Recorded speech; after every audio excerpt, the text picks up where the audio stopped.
So looking, it turns out that the biggest news story right now, the biggest news story in America right now, and over the last few days, I've been avoiding it because it's kind of stupid, but it's big, and I actually think it says a lot about the culture and the world in which we live, and that is the cage fight.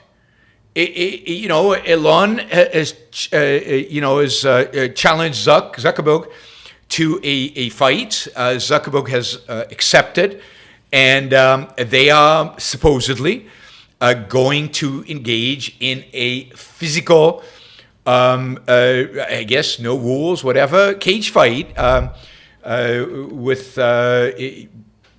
sometime, not clear exactly when and how it's going to proceed.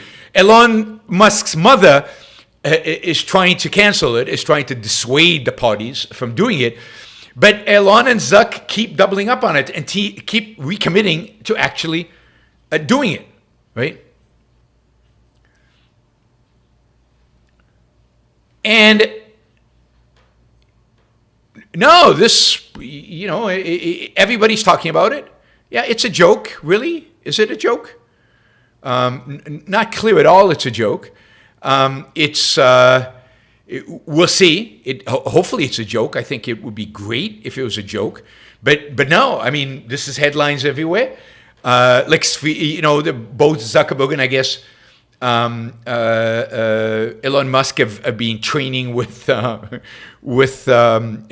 Friedman, who is a jiu-jitsu. I guess Zuckerberg is jiu-jitsu. Elon Musk is just big and strong. That I guess is the idea of this battle. But these guys seem serious. They seem like they want to do it. And indeed, both of them, take this idea of fighting it out seriously. It appears that way. And it's just, and everybody's excited about it. Everybody thinks this is fantastic. Everybody thinks this is, this is wonderful. And it has to do with, this is really an indication of where we are in the culture, right? The reality is that, what we needed was not so much a documentary on what is a woman. It's kind of self-evident and obvious in the context of the way the documentary was done.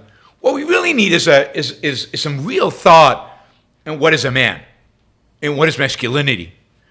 And because the real problem in our culture, much more than with women, the real problem in our culture is not women, it's men.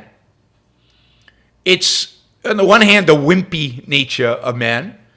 On the other part of it is this false sense of, in order to counter the wimpy nature, we need to come buff and we need to be able to fight.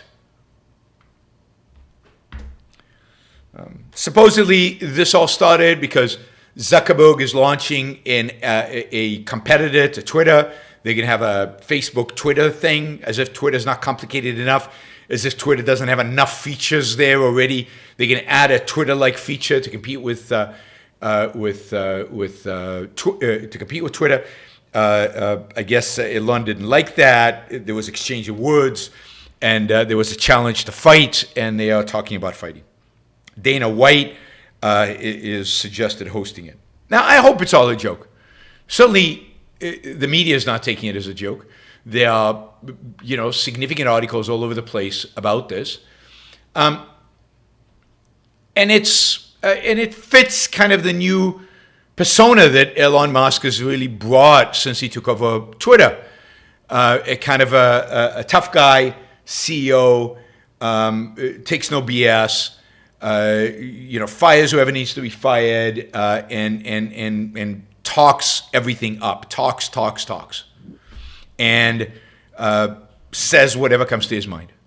A bit of a caveman mentality. Jennifer is right, and it seems like that is spreading throughout Silicon Valley. Everybody's kind of competing and saying, "Whoa, if Elon can do this, maybe I should too. Maybe I can too. I need to be a man after all. I need to stand up and do stuff." So. You're getting more and more of this, and I think this really is a question of kind of the crisis of manhood and what does manhood represent. And these guys, just being rich, just being smart, just being amazing creators of value, is somehow not enough. it's somehow, they have to, it has to manifest in something visceral and physical.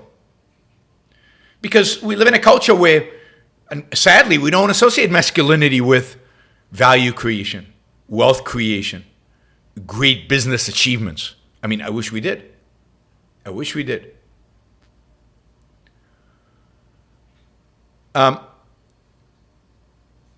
So it's, I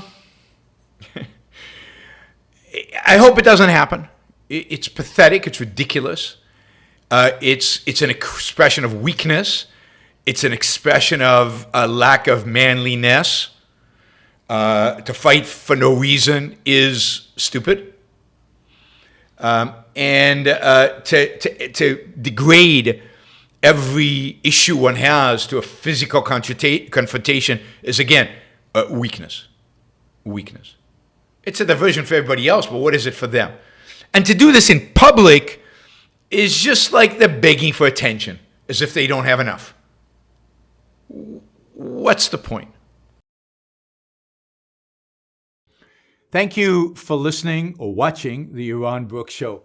If you'd like to support the show, we make it as easy as possible for you to trade with me. You get value from listening. You get value from watching.